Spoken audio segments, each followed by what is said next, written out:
Welcome to Murder and Marriage by Merrick Sharp, narrated by Chris Michelson. Published by brooksaudiobooks.com. All rights reserved. No portion of this audiobook may be reproduced in any form without written permission of the publisher. Visit brooksaudiobooks.com for an awesome collection of unique, full-length audiobooks, and be sure to subscribe to be notified when new books are released.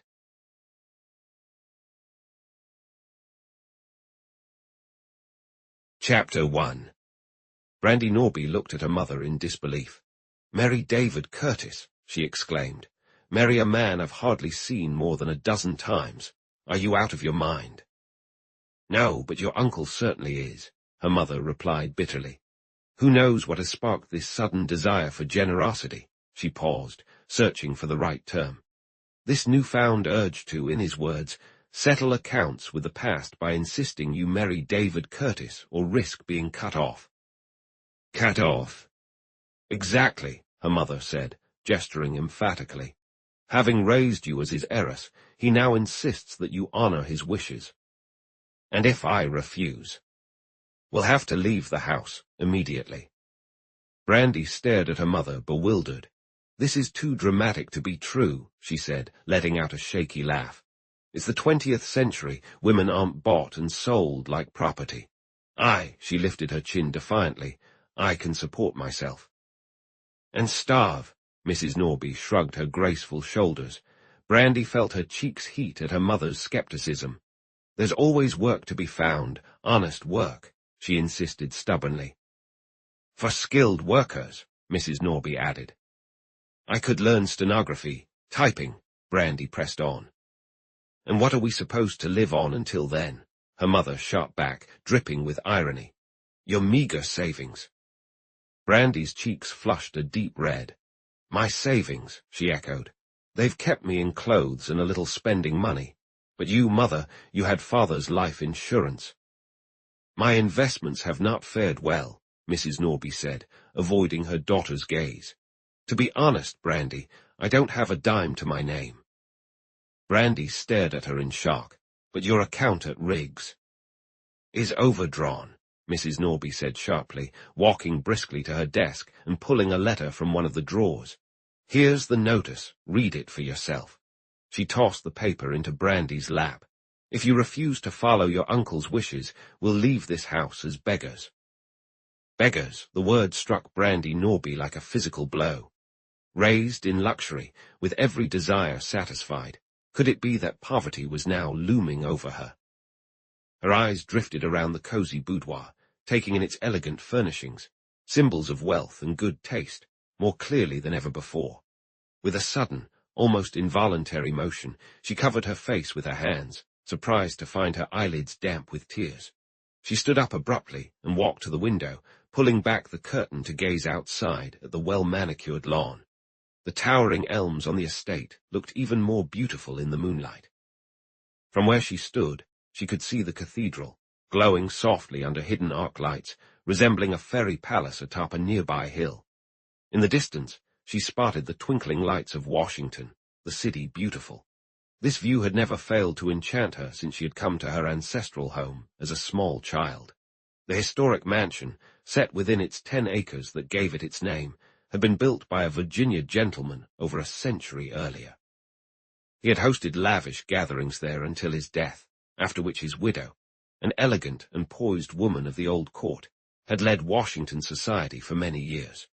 The clever, charming, and beautiful people of the early 19th century, the arriving and departing leaders, the diplomats, and esteemed foreign visitors were all welcomed into her home.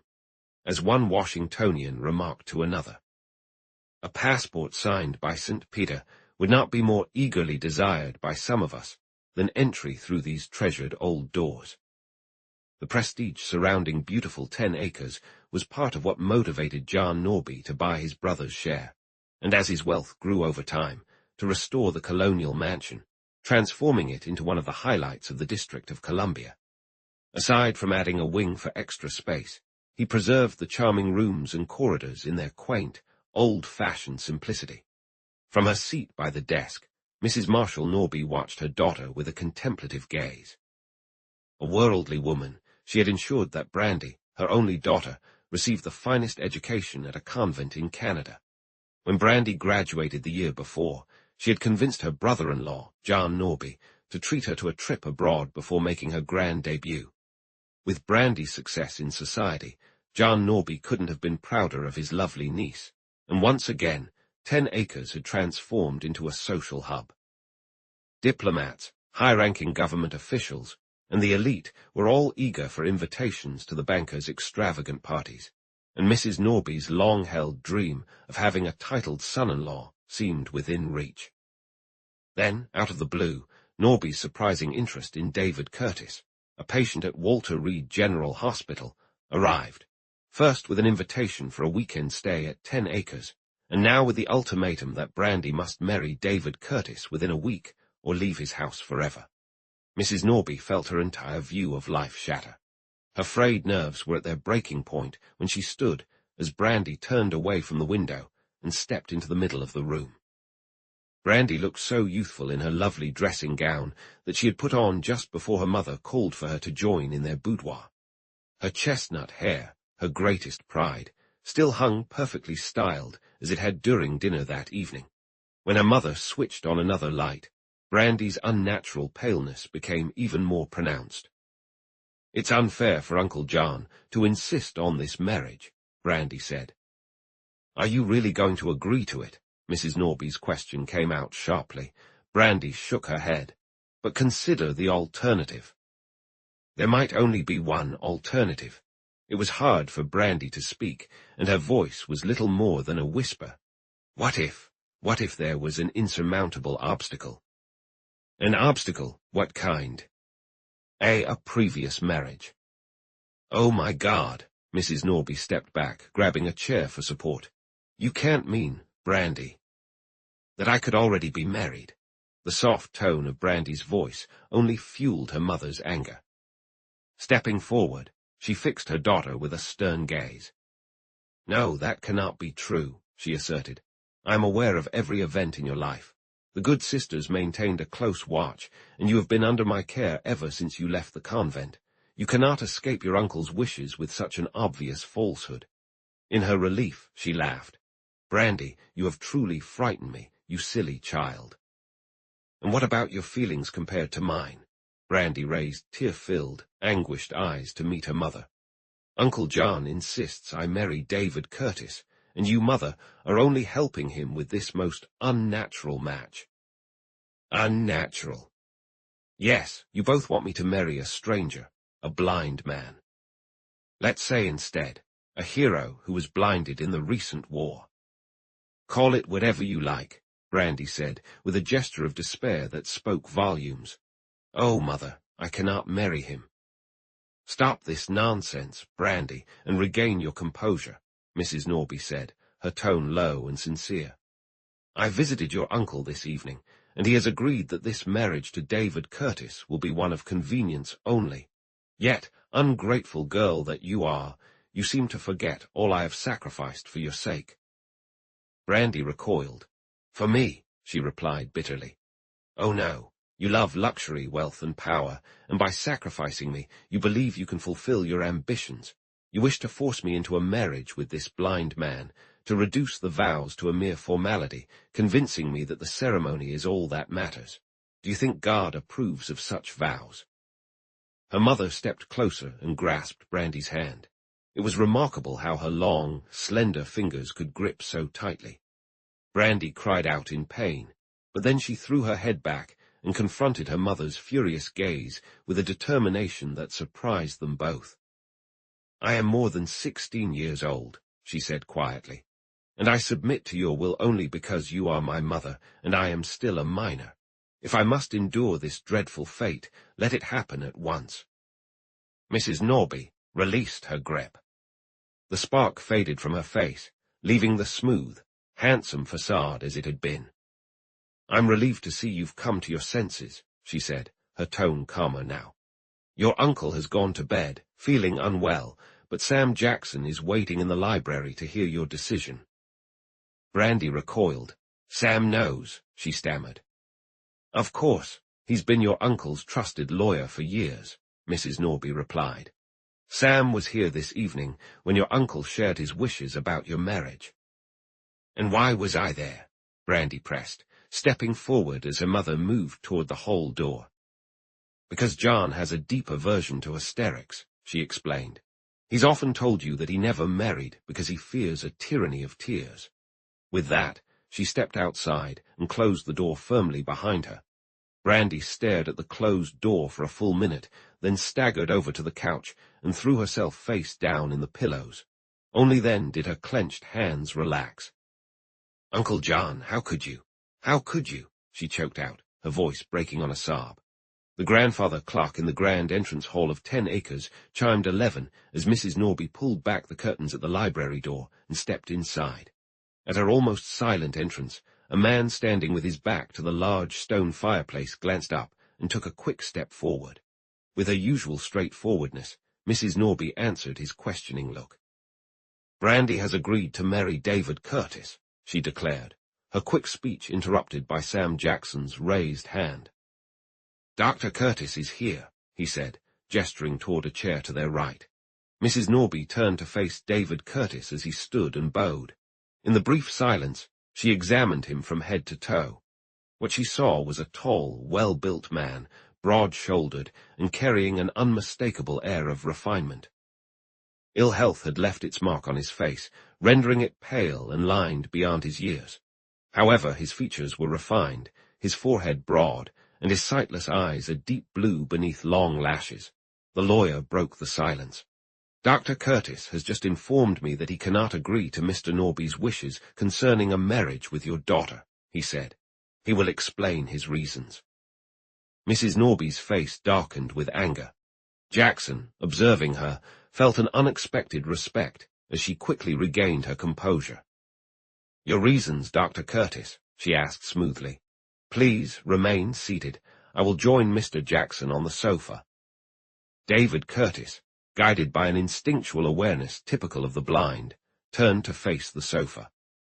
Your daughter, madam, he began, is a young and lovely girl with a bright future ahead of her.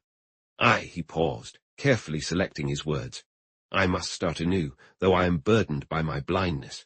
Before the war I had built a reputation as a surgeon, but now I can no longer practice. Until I find a suitable vocation for the blind, I cannot provide for myself, let alone a wife. But my brother-in-law has offered to settle $25,000 a year for you and Brandi once you are married, she interjected quickly. It is, she hesitated, glancing at Jackson. Have you told him? Jackson nodded solemnly. It is to be a marriage of convenience, he clarified. You can live abroad if you like, Curtis. Norby only requires that this place, 10 acres, be occupied by both of you for 2 or 3 months each year after his passing, and that it never be sold.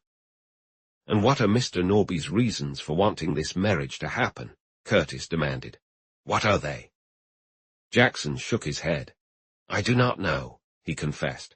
John instructed me to inform both Brandi and you that he would explain his reasons right after the wedding ceremony. I've known John Norby for nearly 15 years, and I can assure you he always keeps his word, the lawyer said. Curtis lightly drummed his fingers on the arm of the chair. It's a terrible injustice to Miss Norby, he protested. But the alternative is even worse, Mrs. Norby interjected. My brother-in-law has made it clear that if this marriage doesn't happen, he will cut Brandi off completely. She's never learned a trade, and her health is fragile. Her lungs, she said, her voice thick with emotion. If this marriage doesn't take place, Brandi will be left without a home or support. The choice is yours, Doctor. She was quite clever, this woman. She knew exactly how to reach Curtis where he was most susceptible. She appealed to his compassion and the humanitarian instinct that came with his profession. The seconds dragged on into minutes before Curtis spoke. Very well, I will go through with the ceremony, he finally said, and Mrs. Norby had a hard time suppressing a gasp of relief. Jackson noticed the gratitude in her eyes and smiled. He had no affection for the striking widow. She stood up immediately. You won't regret this decision, Dr. Curtis, she said, turning to Jackson. Could you inform John? If he's awake, certainly. If not, the news can wait until morning. Jackson stifled a yawn. "Good night, Mrs. Norby," he said as she walked toward the door. Curtis's soft good night was nearly drowned out by her clear response as she disappeared behind the curtains. "Heading up, Curtis?" Jackson asked, pausing by the library door. "Can I assist you to your room?" "Thanks, but no. I've managed to get around quite well," Curtis replied. "I'll stay down and smoke for a little while longer." "All right, see you in the morning," Jackson replied before leaving, having first picked up a few magazines. Despite his claim of familiarity with the place, it took Curtis a moment to find the smoking stand and a box of matches. As he lit his cigar, Curtis could hear voices in the hall. They rose in volume before fading away. He settled back into his chair, the cigar burning steadily when he felt a hand on his shoulder. "Apologies for surprising you," said the newcomer. "I'm Franklin McDermott." "Ah, I recognize your voice," Curtis replied, starting to rise, but McDermott, one of the weekend guests at 10 Acres, gently pressed him back down. "I just wanted to speak with you briefly." McDermott hesitated, as if unsure of how to continue. "I just found out that you and Brandi Norby are set to marry." "Yes," Curtis responded as the silence stretched out. "Yes." "You're really going through with the wedding?" Turning his head, Curtis looked up at McDermott, eyes unseeing. "Of course. May I ask why it concerns you?" "Not at all," McDermott said quickly. "But you don't really know Brandi." "I do." "Oh, yes. You know, she's Mrs. Marshall Norby's only daughter and the niece and suspected heiress of John Norby, the wealthy banker." McDermott's usually warm voice now sounded harsh and jarring. "As for Brandi herself, you're marrying her without having met her." In an instant, Curtis was on his feet, and McDermott flinched as Curtis's fingers tightened around his throat. "Hold still," Curtis commanded between clenched teeth. "I won't hurt you, you fool." Releasing his grip, he ran his sensitive fingers over McDermott's face and forehead. He let go suddenly, causing McDermott, who had remained shocked more than anything, to stagger backward. "Go to bed." McDermott hesitated, then turned on his heel and hurried out of the library. Curtis didn't sit back down. Instead, he began to pace the room, skillfully avoiding the furniture for over an hour. Finally, utterly worn out, he collapsed into a chair near the doorway. His mind raced as he replayed the events of the evening. Just 3 days ago, he'd promised to marry a woman he didn't even know. He was about to enter into a sight-unseen marriage. Good Lord, to be blind. Fate had played him a cruel joke. What could be behind John Norby's sudden friendliness? His invitation for Curtis to spend a week at 10 Acres, and now his insistence that he and Brandi Norby enter into a marriage of convenience. And yet, weakly, he had agreed to the plan. Curtis rubbed a shaky hand across his throbbing forehead. He was cut off from the practice of his cherished profession, with poverty looming over him, and hindered by his blindness. The offer of $25,000 a year for just a brief ceremony was an enticing temptation, but he had held firm until Mrs. Norby pointed out that Brandi would lose a fortune in the process. Brandi, his expression softened at the thought of her. Could it be that she had sung her way into his heart? The evening he arrived, he had been captivated by her magnificent voice. Her infectious laughter and the few times she had spoken to him lingered in his memory. Sighing, he stood up, picked up his cane, and felt his way out into the hall. He had a good memory, and his keen hearing helped him navigate. He had become more agile and confident as his health improved. Encouraged by John Norby, he had spent much of a day getting to know the layout of the old mansion until he felt he could move around without too much trouble.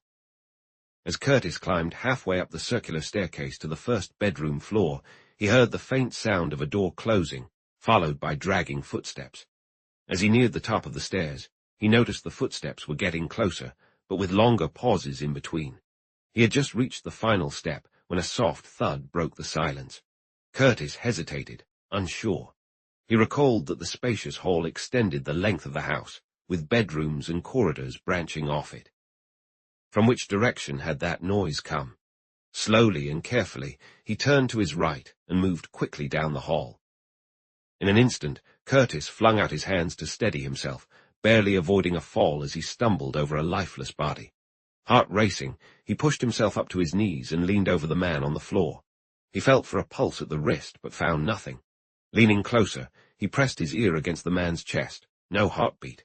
Curtis's hand moved up to the man's throat, then recoiled instinctively. He touched his fingers, now slick with something sticky, to his tongue, tasting blood. Almost immediately, he found the jagged wound by touch. He pulled out his handkerchief to wipe his hands, then bent down to trace the features of the man's face, over his mustache, the neatly trimmed beard and the scarred ear. The man before him was his host, the owner of 10 acres, John Norby. Every nerve on edge, Curtis slowly rose, his head tilted as he listened intently. The silence enveloped them. It seemed he and John Norby, lifeless at his feet, were alone in the hall. Chapter 2. The Scented Handkerchief. A full minute elapsed before David Curtis made a move. He bent down, searching for his cane, which had rolled a short distance away. After a few moments he finally grasped it. Holding the cane reassured him. It was something to lean on, something he could use for protection. He paused, listening intently. The night was silent. Pulling out his watch, he pressed the spring, 2:15. He had stayed in the library much later than he realized. How could he wake the sleeping household and inform them of the tragedy that had unfolded at their very doorstep? In his search for the cane, he had lost his sense of direction. He took a tentative step forward and hesitated, thinking of Sam Jackson. He was the person to go to, but how could he reach Jackson without disturbing the women in the house? What if he knocked on the wrong door? It was maddening. Curtis raised his hand in a gesture of despair, but then steeled himself. Falling over a dead man, especially when that man was his host, would unnerve anyone, but to a blind man, it was a different challenge. He was aware that the hand gripping his cane trembled slightly as he made his way down the hallway in search of his bedroom. The soft chimes of the grandfather clock below startled him, but they also sparked an idea. The house telephone in his room. John Norby had shown him earlier that day how to use it. Picking up his pace, Curtis hurried down the corridor, turning a corner. If only he could be sure he was heading in the right direction and not moving away from his room. His outstretched hand brushed against the wall until it reached the woodwork, a door. He explored until he found the knob. No string, as he had instructed the Filipino servant who was meant to attend him, to tie to his door for identification in case he needed to return to his room without a servant or companion, was hanging from it. With a soft curse, Curtis moved forward, careful to step only on the thick carpeting that covered the halls. He had passed several doors when his hand, raised higher than usual, brushed against an electric light fixture. The warmth of the bulb indicated it was still on, and it helped orient him. He recalled Tiasca, the Filipino, mentioning that a light fixture was near his room. After a moment, he stopped before a door. Cautiously, his fingers glided over the smooth surface of the mahogany towards the door knob, landing on a piece of dangling twine. With a deep sigh of relief, Curtis pushed open the slightly ajar door and stepped into the room. The house telephone should be in a small nook to the left of the entrance. There it was, just as he expected. What had John Norby told him? His room number was 1. Mrs. Norby and her daughter Brandi occupied suite 2. His own bedroom was 3. Franklin McDermott had room 4. Lucille Hull, Brandi's cousin and another weekend guest, was in room 5. Wait, wasn't that Sam Jackson's room in the West Wing? Curtis hesitated, uncertain. He didn't want to wake Stephanie Hull at nearly 3 in the morning. He was quite sure that telling her John Norby was dead in the hall would send her into a panic. That was news no woman should have to hear. Suddenly, strongly gripping the telephone, Curtis felt a chill run through him. A sixth sense, a feeling of someone else's presence, warned him that he was not alone. The bedroom was spacious, with windows that opened onto a balcony wrapping around the old mansion. There were 2 closets and a mirrored door leading to a dressing room and a shower. A sigh drifted from the direction of the windows, followed by the sound of someone rising stiffly from the floor. A chair scraped against another piece of furniture as it was pulled forward. Curtis, moving in the darkness, hadn't thought to turn on the overhead light when he first entered the room. But why hadn't his presence startled the intruder? He had made no effort to enter quietly. It must be that the room was dim. There was a way to find out. Curtis opened his mouth, but the question, "Who's there?" caught in his throat, halted by the unmistakable sound of soft silk brushing against itself. The intruder was a woman. What was a woman doing in his room? His room, though what if it was? What if he had mistakenly walked into someone else's space, making him the intruder? The thought sent a chill of sweat down his back. No, that couldn't be right. It was his room. The string tied to the doorknob confirmed that. A sudden movement behind him made Curtis turn his head, and he heard the sound of light footsteps, a warning of the woman's approach. As she passed by the alcove, something was tossed into his outstretched hand before she slipped out of the room. Instinctively, he bent down to pick up the object. He smoothed out the small square of fine linen and then jolted, holding it up to his nose only to quickly pull away. The distinct scent of chloroform was unusual for a woman's handkerchief. The door to his bedroom had been left slightly ajar, and through the gap, a woman's voice echoed. "Oh dear, the hall is so dark." Mrs. Norby's voice was unmistakable. "Brandi, you nearly gave me a fright," she exclaimed, her tone rising. "Come to bed, dear, the fuse must have blown." With that, a door slammed shut with some force, and then there was silence. Curtis slipped the handkerchief into his coat pocket and turned once more to the house phone. His anxious fingers spun the dial to the 5th position and pressed the button, hoping against hope that Jackson's number was 5. He pressed it 3 times, each time with more urgency, before a groggy hello came through. "Jackson," he whispered into the receiver, trying to keep his voice steady. "Yes, what's going on?" Thank God! He couldn't hide his relief. He had finally gotten help without causing a scene. "This is Curtis. John Norby is lying in the hall. He's dead." "What? Are you serious?" Jackson's shocked voice burst out of the receiver, nearly making Curtis wince. "I'm not joking. He's there. I tripped over his body. It's in the front hall. Bring matches. The lights are out." Curtis stood in the doorway of his room as Jackson, in his pajamas, rushed toward him down the hall, clutching an electric torch in one hand and a bathrobe in the other. "Have you called the servants, Curtis?" he asked, his tone urgent but low. "No, I couldn't remember their room numbers or find a bell." Jackson rushed past him into the bedroom, turned on the light, and without wasting a moment, he picked up the house phone to summon a half-asleep butler to come immediately before darting back into the hall. "Where is John?" he demanded. Lying near the top of the staircase. Without waiting for more details, Curtis grabbed Jackson's arm, and together they hurried down the hall. When they reached the figure on the floor, Jackson stopped suddenly.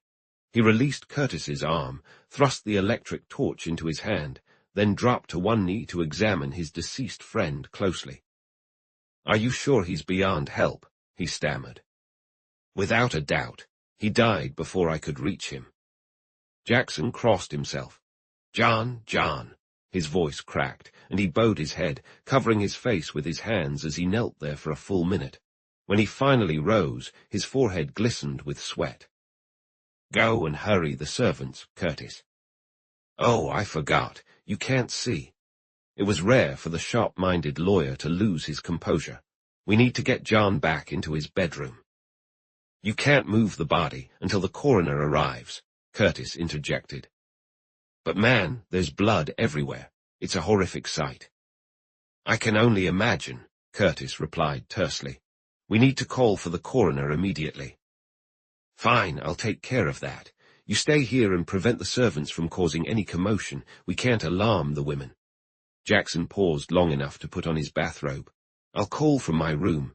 There's an outside phone there. Then I'll get dressed before I return," and he hurried off. Starnes, the butler, announced his arrival with a gasp of shock. "Quiet!" Curtis's commanding tone brought Starnes back to his senses. "Go check what's wrong with the electric lights in this corridor, then come back. Keep it as quiet as you can," he added, and the anxious butler nodded in agreement. Once he heard the servant's footsteps fading, Curtis lowered himself to one knee and ran his hand over John Norby. A startled exclamation slipped from him. He had left the body lying partly on its side. Now John Norby was completely flat on his back. Could Jackson have been foolish enough to roll him over? Only the coroner had the authority to move a corpse. As Curtis prepared to rise, He brushed against a strand of hair caught on a button of Norby's pajamas. If only I could see. The thought escaped him before he could stop it. He hesitated for a moment, then skillfully unwound a few strands and tucked them into his leather wallet, just as Starnes returned to his side. There was nothing wrong with the lights, he said, sounding put out. They were just turned off. My, doesn't the master look terrible? You should be grateful, sir, that you can't see him. Jackson's arrival cut off any response from Curtis, and the servant stepped back with respect to make way for him. Coroner Penfield is on his way, the lawyer said. Dr. Leonard de la Cruz, Norby's family doctor, is also coming. I thought it would be wise to have him here when we tell Mrs. Norby and Brandi, and let's not forget Miss Hull. She's a bundle of nerves. Curtis didn't notice the subtle shift in Jackson's voice at the mention of Lucille Hull. Did you call the police? He asked. The police? Absolutely not. Jackson looked at Curtis in disbelief. We don't need the police, Curtis. Are you feeling unwell? He finally noticed the pale complexion of the blind surgeon. I'm starting to feel a bit faint, Curtis admitted, as he brushed his hair from his forehead and loosened his collar. Starnes, quick, run to my room and grab the flask from my bureau, Jackson instructed. Hurry. As the servant rushed off, Jackson half-led, half-pushed Curtis to a chair in the hall and settled him into it. Without wasting time to dilute the strong liqueur, he took the flask from the breathless Starnes and tilted it to Curtis' lips.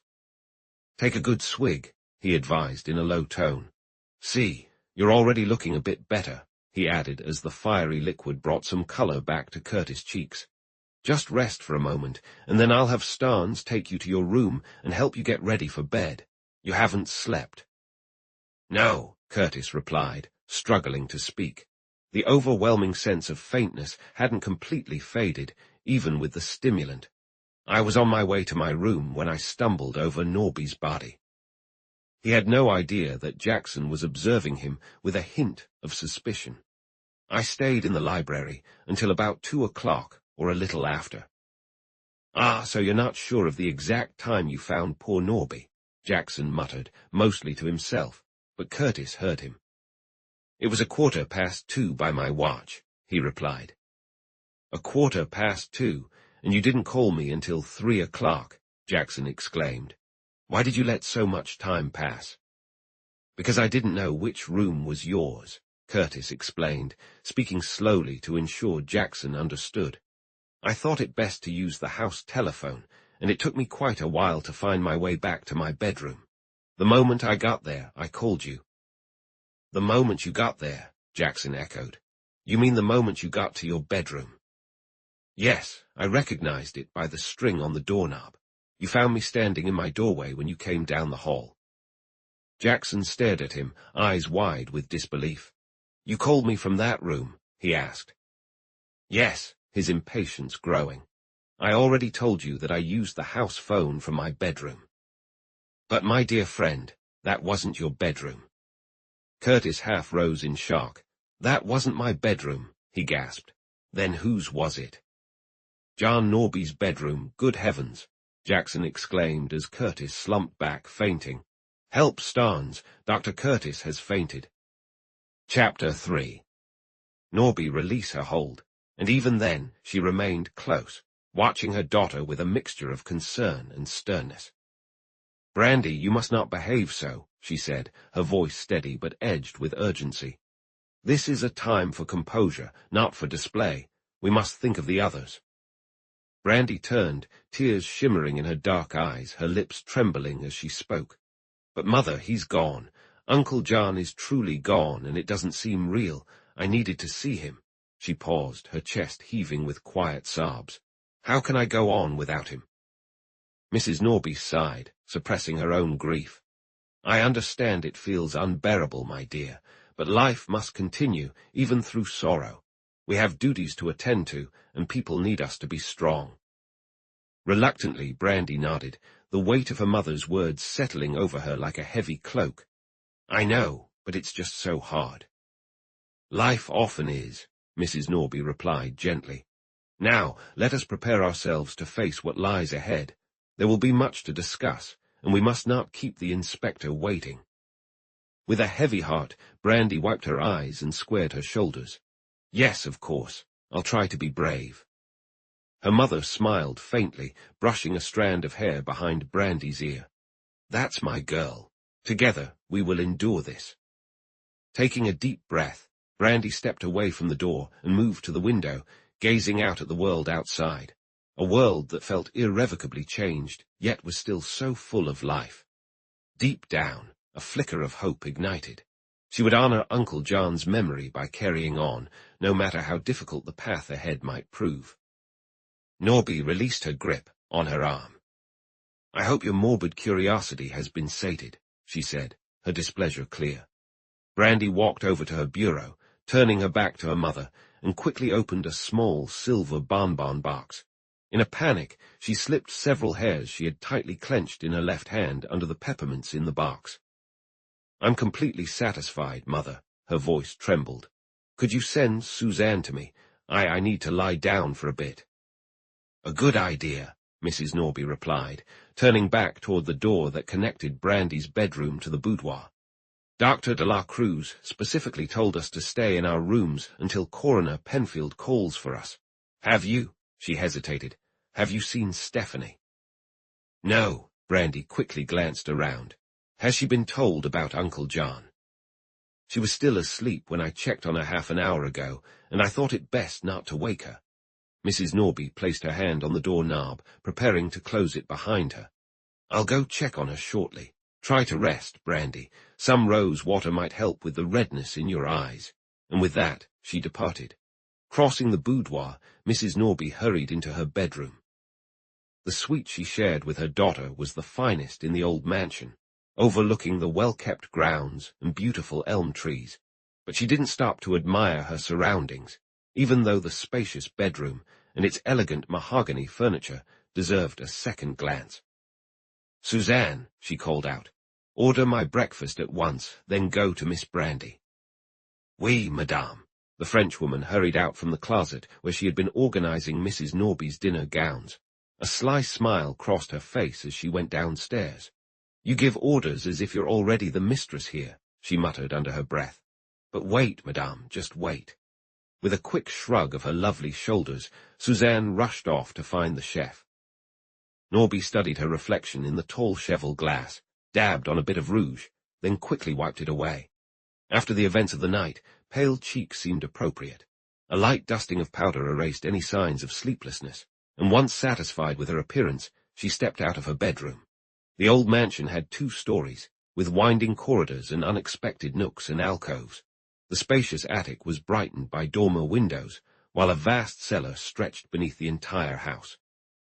The large drawing room, library, billiard room, and dining room were all on the first floor, with the servants' quarters tucked away in a wing above the kitchen and 3 generous pantries.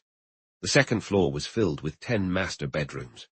A second wing, added when John Norby installed electricity and plumbing, included 3 extra bedrooms and baths, reserved for bachelor guests, and the ground floor of this wing served as a spacious garage. As Mrs. Norby walked down the broad corridor, she noticed 2 detectives lingering at the top of the circular staircase, and frowned.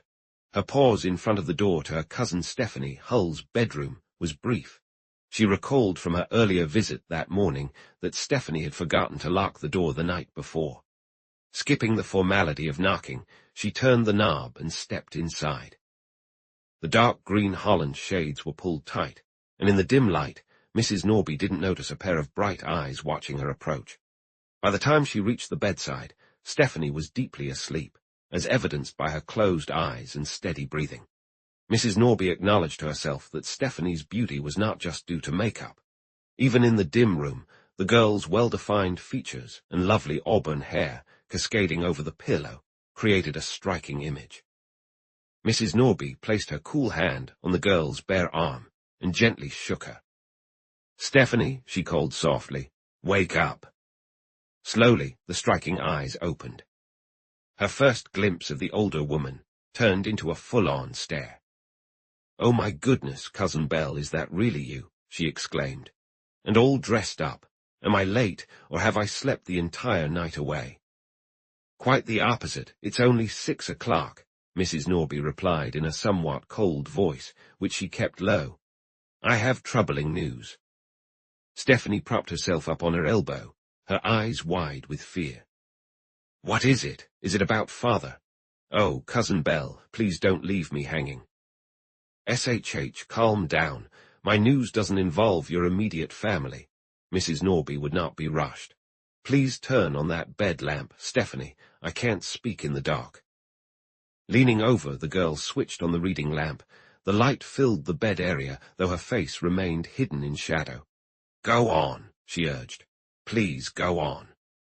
Your cousin John has taken his own life. With a sudden jolt, the girl swung her legs out of bed. What? She stammered. What are you saying, Cousin John, a suicide? Yes. She stared at Mrs. Norby for a moment. Did he really kill himself? She asked, her voice barely above a whisper. Mrs. Norby nodded. His body was found near the staircase early this morning, she explained. I am utterly shocked. Cousin John is dead. I can't believe it. This is horrifying. Stephanie spoke as though in a daze. She covered her eyes with her hand in a gesture of prayer, then rose and went to the window, pulling up the shades until the room was filled with light. And Brandi, she asked, has she been told? Yes. Still facing away from her cousin, Stephanie felt Mrs. Norby's piercing gaze drilling into her. Dr. de la Cruz told Brandi after he spoke with me. I fear she might be hysterical. Poor Brandi. Stephanie turned around with sudden, frantic energy. I need to get dressed right away and go to her. Not just yet. She's resting and needs complete quiet, Mrs. Norby said. Norby's demeanor, which had softened at the sight of the girl's distress, became stiff again. If you'll follow me to the dining room, breakfast will be served shortly. Breakfast, Stephanie shuddered. I can't imagine ever wanting to eat again. Oh, Cousin Belle, how can you be so heartless? So what? Mrs. Norby paused as she reached for the door, and under the steady gaze of her striking dark eyes, Stephanie's flash of anger faded. So calm, she said quickly. I wish I had your level-headedness. A faint, ironic smile flickered across Mrs. Norby's pale face. You'll find that self-control comes when you give up smoking, she remarked dryly, gesturing to an empty cigarette pack and a full ashtray beside the bed. And you surely remember your conversation with Cousin John just yesterday about the importance of keeping early hours. Stephanie felt her cheeks heat. Cousin John was being ridiculously old-fashioned, she protested. She hesitated. How has Cousin John's death affected his plans for that outrageous marriage? Surely Brandi won't be forced to marry that blind surgeon, Dr. Curtis. Our thoughts are entirely with John right now, Mrs. Norby replied. We can focus on nothing but his tragic passing. Everything else feels unimportant. We need to gather ourselves, she paused. Hurry, Stephanie, and join me in the dining room. Stephanie dressed with a complete disregard for detail, a new experience for her, as her appearance usually required careful attention that consumed a good part of 2 hours each morning. Fond of luxury and adored by an indulgent father, she had spent 26 leisurely years being pampered by men and the subject of gossip among women. She had made her debut in Washington society on her 18th birthday, and despite numerous predictions about her impending engagement to this man or that, one season had followed another, and she remained unmarried. Her father, Julian Hull, informally known as Colonel Hull, was a first cousin of John Norby and had once partnered with him in business. However, unlike Colonel Hull, John Norby had left the stock brokerage world early on, channeling his financial skills into banking instead. He had quickly risen through the ranks in his chosen field, eventually becoming president of one of the oldest banks in the District of Columbia, a role he held until, on the advice of Dr. de la Cruz, he stepped down due to health issues. The brokerage firm of Hull and McDermott had also thrived, and after the passing of its junior partner, Franklin McDermott was brought into the partnership. Speculation swirled that this partnership would lead to his marriage with Stephanie. Both Stephanie and her father frequently visited 10 Acres on weekends, and Stephanie often filled in as hostess during dinners and dances when Mrs. Marshall Norby was unavailable. John Norby had shown equal affection for his niece, Brandi, and his cousin's daughter, but after Brandi graduated from her convent school, she decided to make her home permanently with her uncle, as he put it. Her half-shy yet completely charming demeanor, her old-world manners and consideration for others, along with her delicate, almost ethereal beauty, quickly won everyone over. John Norby was openly affectionate in his admiration for her. His growing preference for Brandi didn't seem to affect his bond with his cousin, and despite their 8-year age gap, she and Stephanie remained inseparable friends. John made it a tradition to host guests every weekend from January to June, and again from June to January at 10 Acres. He took great joy in enhancing the stately old mansion and its grounds, and loved sharing its beauty with others. Brandi's 19th birthday, celebrated just 2 days prior, was a lively occasion, but to Mrs. Norby's surprise, the house party consisted solely of Stephanie Hull, Sam Jackson, and Franklin McDermott. The arrival of David Curtis, just in time for the birthday dinner, sparked only fleeting interest in the blind surgeon, although Brandi felt a mix of pity and admiration for his courageous acceptance of his fate. What surprised everyone was Norby's intense focus on his blind guest during the dinner and the following day. Then came his meeting with his sister-in-law, where he firmly expressed his desire for a marriage between Brandi and David Curtis. It had been quite an eventful Sunday, culminating in John Norby's tragic suicide. As Stephanie hurried down the corridor, she suddenly ran into David Curtis as she turned the corner from her bedroom into the main hallway. "Oh, excuse me," she exclaimed, catching her breath as he reached out to steady her. "Let me get your cane," and before he could object, she bent down to retrieve it. "Thank you," he said as she returned the cane to him. "It was careless of me to drop it. I hope I didn't startle you, Miss Hull." Stephanie looked at him oddly for a moment. "Miss Hull," she echoed. "Why not Brandi Norby?" "No, Miss Hull," he replied, his smile warm and inviting, and again she noticed the deep blue of his sightless eyes. "You're quite perceptive, Dr. Curtis," she remarked. "Are you heading downstairs?" "Not just yet.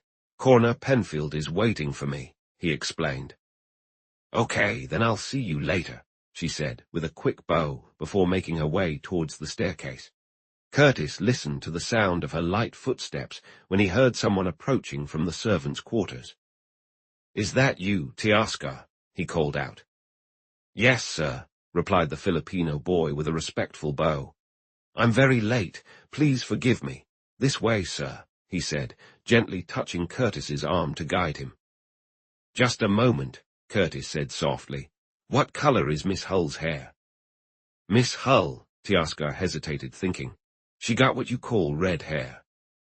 Curtis tucked his cane under his arm and reached for his wallet. He opened it and carefully pulled out several strands of hair. "What color are these, Teoscar?" he asked, encouraging him to take a closer look. Teoscar leaned in, then looked up with mild surprise at the question reflected in his sharp black eyes. "These, esteemed sir," he replied slowly, "these are white hairs."